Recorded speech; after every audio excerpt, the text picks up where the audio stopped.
Friends, I am Neha. Welcome to my channel. आज की class में हम बेस के बारे में डिस्कस करेंगे कि बेस क्या होता है। बेस के बाद रिलेटेड इससे होता है एल्कली, वो देखेंगे कि क्या होता है। उसके बाद जनरल प्रॉपर्टीज़ और केमिकल प्रॉपर्टीज़ को भी डिस्कस करेंगे हम आज की क्लास में। तो इसके पहले वाली क्लास में मैंने एसिड के बारे में आपसे डिस्कस किया था कि एसिड क्या होता है। उसी के साथ मैंने बेस के बारे में भी आपको कुछ बताया था, शायद याद होगा आपको। बेस क्या होता है? बेस वो सब्सटेंस होता है जब इसको हम वाटर में डिसॉल्व करते हैं किसी बेस को, ठीक है। जब हम किसी बेस को वाटर में डिसॉल्व करते हैं तो ये डिसोसिएशन के बाद क्या देता है? OH माइनस आयन देता है। क्या देगा? OH minus ion. तो जहाँ भी OH माइनस आयन प्रेजेंट होता है, that is hydroxyl ion present होता है, वो चीज़ क्या कहलाती है? बेस। ये तो डेफिनेशन मैंने आपको बताई थी। तो बेस के बाद नेक्स्ट टॉपिक हम देखेंगे एल्कली क्या होता है, ठीक है। एल्कली, अब आपको ये ध्यान देना है कि एल्कली और बेस में क्या डिफरेंस होता है। क्या दोनों एक ही चीज़ें हैं या दोनों अलग अलग चीज़ें हैं? इसके बारे में आपको ध्यान से समझना होगा कि दोनों अलग हैं या दोनों सेम हैं, ठीक है। तो होता क्या है? तो एल्कली की डेफिनेशन क्या हो जाएगी? The bases which are soluble in water. जो भी बेसिस वाटर में सोल्यूबल होते हैं उन्हें हम क्या कहते हैं? एल्कली कहते हैं, ठीक है। सारे बेस जो हैं वो पानी में नहीं घुलते हैं, कुछ ही घुलते हैं। तो जो घुल जाते हैं, मतलब जो सोल्यूबल हैं, उन्हें हम क्या कहेंगे?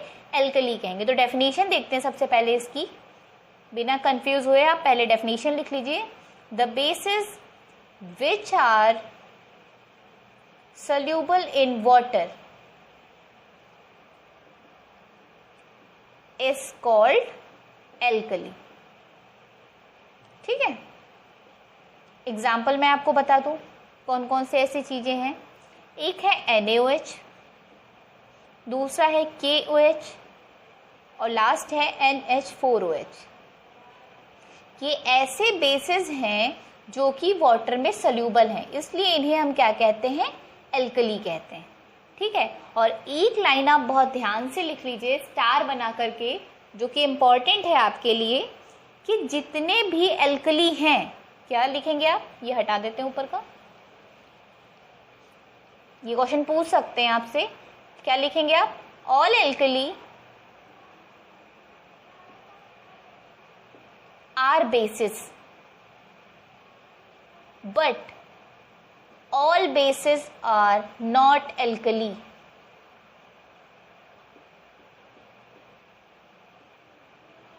ठीक है, अब ध्यान से देखिए, OH प्रेजेंट है, इसमें भी OH प्रेजेंट है, इसमें भी OH प्रेजेंट है। इसका मतलब ये बेस तो वही है, ठीक है। बट ये बेस जो है पानी में क्या है? वाटर में सोल्यूबल है, इसलिए इनको हम क्या बोलते हैं? एल्कली बोलते हैं, ठीक है। तो एक चीज देखिए कि जो बेस की ही तो बात हो रही है, बेस जो कि पानी में घुल जा रहे हैं उन्हें हम क्या कह रहे हैं? एल्कली। इसका मतलब सारे बेसिस जो हैं वो क्या होंगे? एल्कली होंगे? नहीं होंगे। क्यों नहीं होंगे? क्योंकि सारे बेसिस तो पानी में घुल नहीं रहे होंगे। तो जो बेसिस पानी में घुल रहे होंगे वो एल्कली होंगे। तो देखिए सेंटेंस क्या लिखा है? All alkali are bases. जितने भी एल्कली हैं वो तो बेस होना कंपल्सरी है, मगर सारे बेस एल्कली हो ये पॉसिबल नहीं है, ठीक है। फिर से लाइन को थोड़ा ध्यान से पढ़िएगा। देखिए क्या लिखा है? एल्कली क्या होता है? एल्कली तो बेस से ही निकल के आया, इसलिए क्या लिखा है? जितने भी एल्कली होंगे वो तो कंपलसरी है बेस होना, बट सारे बेसिस जो हैं वो एल्कली हो जाएं ये पॉसिबल नहीं है, ये कंपलसरी नहीं है, ठीक है।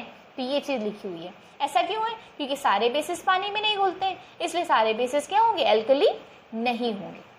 बट जितने एल्कली है दैट मीन्स वो सारे बेसिस पानी में घुल रहे हैं, ठीक है। ये चीज हो गई एल्कली क्या होता है, ठीक है। नाम देख लीजिए, sodium hydroxide, potassium hydroxide, ammonium hydroxide, ठीक है।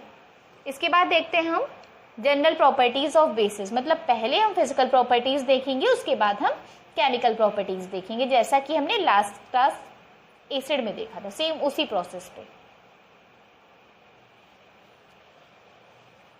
पहली हेडिंग लिखिए, physical properties of basis. Physical properties of basis. सबसे पहली चीज कि बेसिस का जो टेस्ट होता है वो कैसा होता है, बिटर होता है। Basis have bitter taste. जैसे एसिड में मैंने आपको बताया था कि सोर खट्टा होता है, ठीक है, इसका टेस्ट कैसा होता है, बिटर होता है। पहली प्रॉपर्टी फिजिकल ये हो गई, ठीक है। दूसरी क्या होती है, एल्कली, जितने भी एल्कली मतलब जितने भी बेस जो कि पानी में घुल रहे हैं दैट इज एल्कली, ठीक है। तो जो भी एल्कली हैं वो कैसे होते हैं, आर सोपी टू फील। फील करने पे आपको कैसे लगेंगे, साबुन के जैसे लगेंगे, ठीक है। थर्ड देखते हैं, जो कास्टिक एल्कली होते हैं जैसे NaOH है, KOH है, कौन से, NaOH, KOH, ये क्या होते हैं, ये हाईली कोरोसिव होते हैं, हाईली कोरोसिव, ठीक है। And they react with fats and oil in the skin. अच्छा वो छोड़ दीजिए, चलिए कि किससे रिएक्ट करते हैं, ठीक है। ये देखिए जैसे NaOH KOH जो होता है, जैसे आप सर्फ यूज करते हैं, ठीक है, आप देखेंगे जब सर्फ आप हाथ में लिए उसमें जब आप पानी डालते हैं तो आपको बहुत गर्माहट फील होती है, हल्का सा आपको गरम गरम फील होता है। मतलब वो क्या होता है, उसकी जो नेचर जो होता है इसका, वो थोड़ा सा आपको जलन जो है करेगा थोड़ा सा, इसलिए इसका नेचर कैसा होता है, कोरोसिव होता है, ठीक है, ये ध्यान रखिएगा। अब आते हैं हम केमिकल प्रॉपर्टीज पे।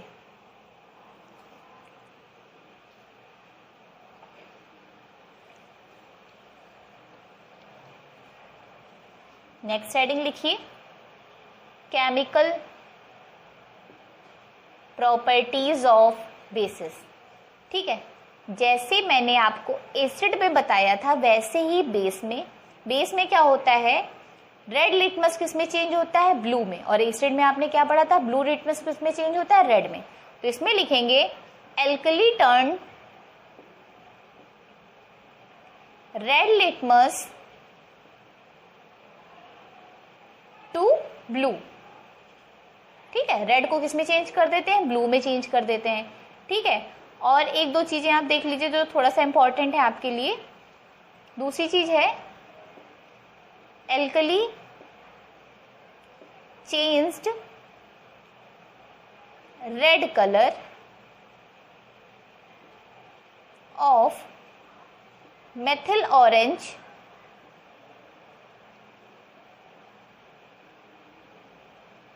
To yellow.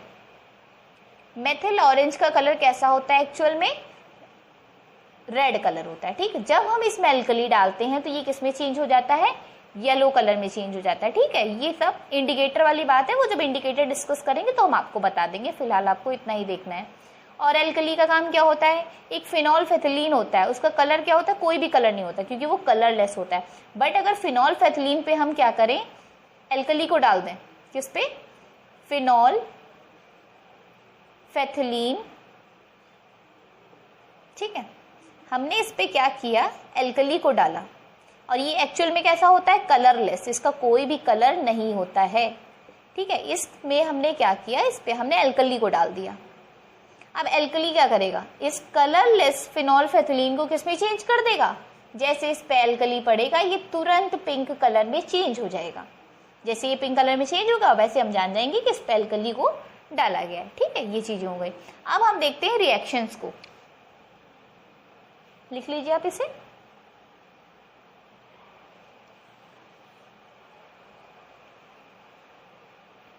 चलिए सबसे पहली रिएक्शन देखते हैं क्या है, action with ammonium salt.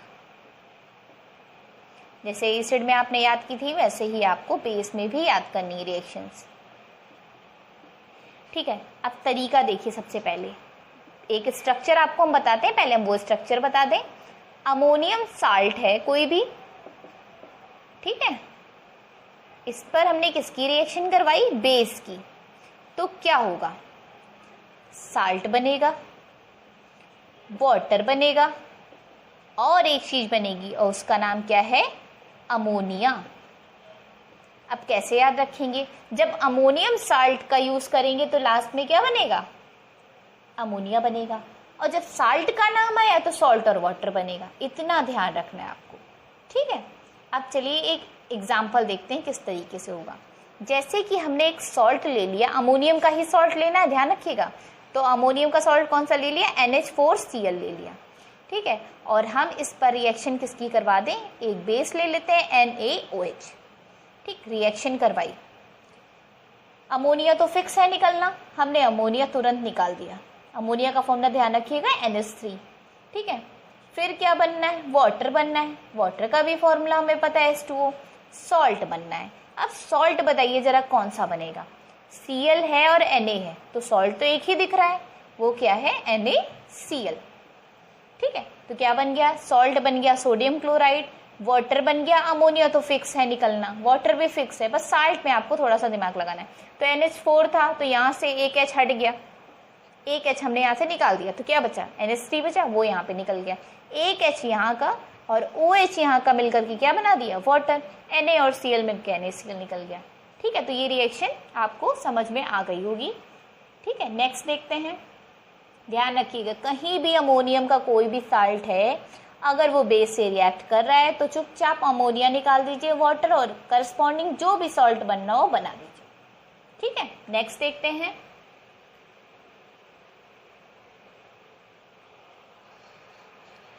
Second one is action of heat. Second क्या है, एक्शन ऑफ हीट।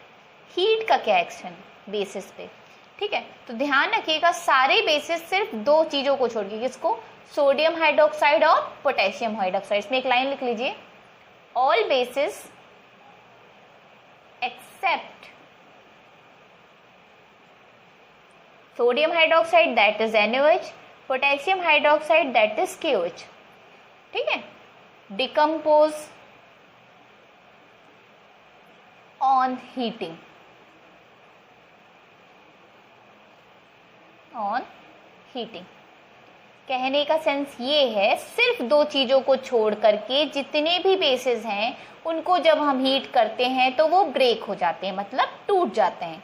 तो एक जनरल सा फॉर्मूला लिखते हैं, जैसे कि कोई एक मेटल हाइड्रोक्साइड है, ठीक है, मेटेलिक हाइड्रोक्साइड भी लिख सकते हैं, ठीक है, मेटल हाइड्रोक्साइड है। जब हम इसको हीट करेंगे तो क्या होगा, ऑक्साइड बनेगा उसका और वाटर, यानी मेटल ऑक्साइड और वाटर बनेगा, ये आपको ध्यान रखना है। वाटर का फॉर्मूला लिख लेते हैं H2O। देखिए जरा, कोई भी एक मेटल हाइड्रोक्साइड लेते हैं, जैसे कि कैल्शियम हाइड्रोक्साइड।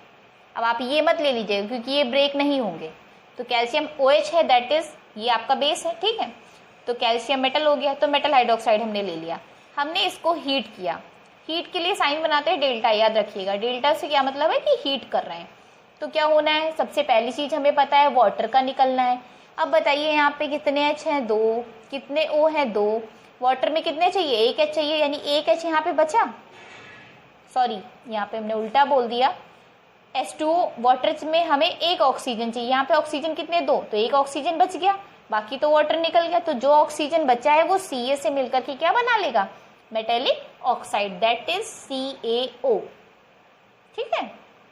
तो ये मेटेलिक ऑक्साइड बन गया और ये वाटर निकल गया। एक और एग्जांपल देख लेते हैं, ये रिएक्शन लिख लीजिए आप। नेक्स्ट देखते हैं एल्यूमिनियम हाइड्रोक्साइड देख लेते हैं, ठीक है। AlOH का होल थ्राइस होता है क्योंकि एल्यूमिनियम की वैलेंसी 3 होती है, इसलिए हमने इसको हीट किया। अगेन आपको पता है कि वाटर बनना है, वाटर बना दिया। यहाँ पे हमेशा एक O बचेगा नहीं, यहाँ पे ज्यादा बच जाएंगे। कैसे बनेंगे देखो जरा, यहाँ पे 3 H है और 3 O है, तो वाटर में हमें कितने चाहिए, सिर्फ इतना ही चाहिए, ठीक है। तो अब देखिए जरा एक बार, 3 H है, तो एक काम करिए, यहाँ पे वाटर में हमें 2 चाहिए और यहाँ पे है 3, तो आपने देखा कि ये दोनों नंबर 1 में तो आएंगे नहीं, तो बैलेंस करने के लिए हमें क्या करना होगा। चलिए इसको छोड़ते हैं, पहले एक काम करते हैं, मेटेलिक ऑक्साइड पहले बना लेते हैं, फिर हम देखेंगे कैसे बैलेंस करना है।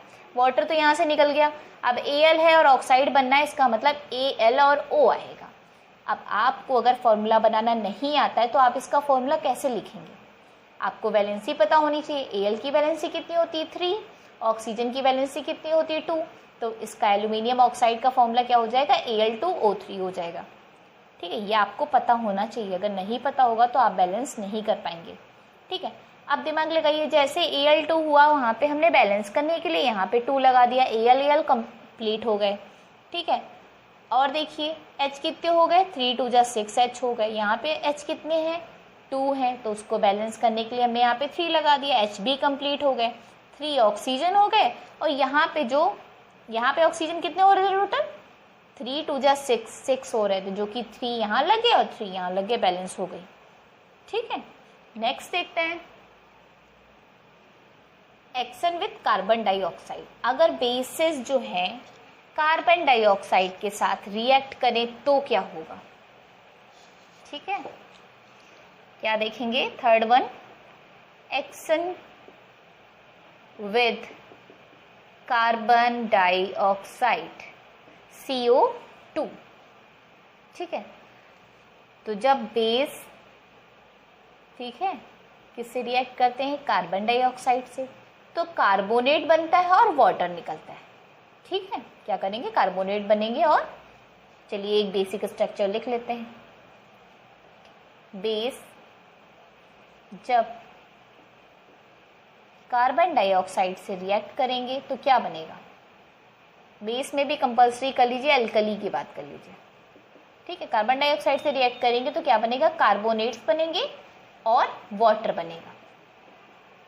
चलिए अल्कली की बात करें तो अल्कली कौन है, NaOH। जब कार्बन डाइऑक्साइड से रिएक्ट करेगा तो वाटर बनना तो फिक्स है।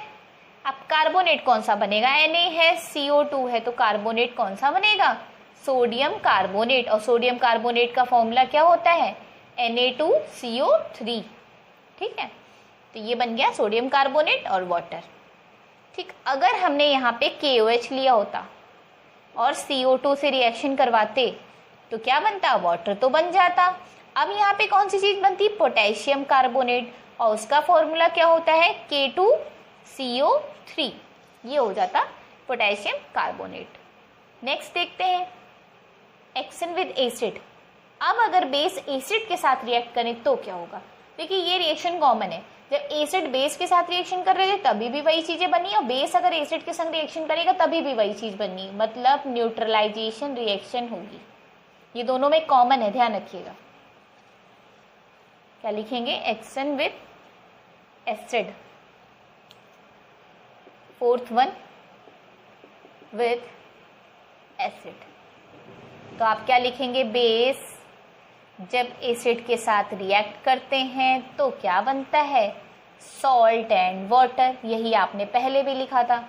एक बेस ले लेते हैं NaOH, एसिड ले लेते हैं HCl और बना देते हैं सॉल्ट, दैट इज NaCl और वाटर, ठीक है। देखिए ऐसे Na और Cl, बाकी H और OH मिलकर के वाटर बन गया, ठीक है। ये चीज़ ध्यान रखिएगा। Acid base react with salt and water, this acid base when react it forms salt and water and this reaction is known as neutralization reaction। Paper में ये भी पूछ सकते हैं आपसे कि what is neutralization reaction, तो आप इसी को लिखेंगे वर्ड्स में, when acid react with base and form salt and water this process is known as neutralization reaction, ठीक है। इसके बाद देखते हैं amphoteric behaviour of some bases. Amphoteric behaviour का मतलब क्या हो गया, एम्फोटेरिक का मतलब ये हो गया कि वो एसिड से भी रिएक्शन कर ले और बेस के साथ भी, दोनों का बिहेवियर शो करे, ठीक है। देखते हैं ऐसी कौन कौन सी चीजें जो एम्फोटेरिक बिहेवियर शो करती हैं। देखिए तीन जो है हाइड्रोक्साइड ऐसे हैं, तीन चीजों के जो एम्फोटेरिक बिहेवियर शो करते हैं। एम्फोटेरिक का मतलब हो गया वो बेस के साथ भी रिएक्ट करते हैं, वो एसिड के साथ भी रिएक्ट करते हैं। तो कौन सी ऐसी तीन चीजें हैं, एक Al है और एक जिंक है और एक लेड है। ये तीन चीजें ऐसी हैं जो, ठीक है, तीन मतलब हाइड्रोक्साइड तीन चीजों के ऐसे हैं जो कि एम्फोटेरिक बिहेवियर शो करते हैं। देखिए जब एल्यूमिनियम हाइड्रोक्साइड HCl मतलब एसिड के साथ रिएक्ट करेगा तो क्या बनाएगा, AlCl3 बनाएगा और वाटर बनाएगा, ठीक है। बैलेंस आप खुद करेंगे, हम बैलेंस नहीं कर रहे हैं। इसके बाद क्या हुआ है, अगर यही एल्यूमिनियम हाइड्रोक्साइड बेस के साथ रिएक्ट करे तो क्या बनाता है, NaAlO2 बनाता है और वाटर बनाता है। इसका नाम क्या है, सोडियम एल्यूमिनेट। ये आपको थोड़ा लर्न करना पड़ेगा, इसमें कोई ऐसा शॉर्टकट नहीं दिख रहा है जो हम आपको समझा सकें। तो आप क्या करेंगे, ये तो आपको याद है, ठीक है, कि बेस ने एसिड से रिएक्ट किया, सॉल्ट वाटर बना, हो यहाँ भी वही चीज़ रही, बट इस साल्ट का नाम आपको याद रखना है, सोडियम एल्यूमिनेट, ठीक है, जब भी NaO से रिएक्ट करेगा। ऐसे क्या होता है, जब ये जिंक यहाँ पे आ जाता है तो वहाँ पे क्या बन जाता है, सोडियम जिंकेट बन जाता है, ठीक है। और जब ये Pb से रिएक्ट करता है तो क्या बन जाता है, सोडियम प्लम्बेट बन जाता है। इसके बारे में हम आपको नेक्स्ट क्लास में बताएंगे, ठीक है। आप एक बार ट्राई करिएगा कि Al की जगह पे अगर हमने ZnOH होल ट्वाइस से रिएक्शन करा दी सेम चीज़ों से, ठीक है, या कोई एसिड चेंज कर दें, H2SO4 कर दें, आप ज़रा ट्राई करिएगा कि क्या बनेगा, ठीक है। देखिए आपका फॉर्मूला सही बनता है या नहीं बनता है, बाकी हम इसका डिस्कशन नेक्स्ट क्लास में करेंगे, ठीक है। एक बार ट्राई ज़रूर करिएगा, ठीक है।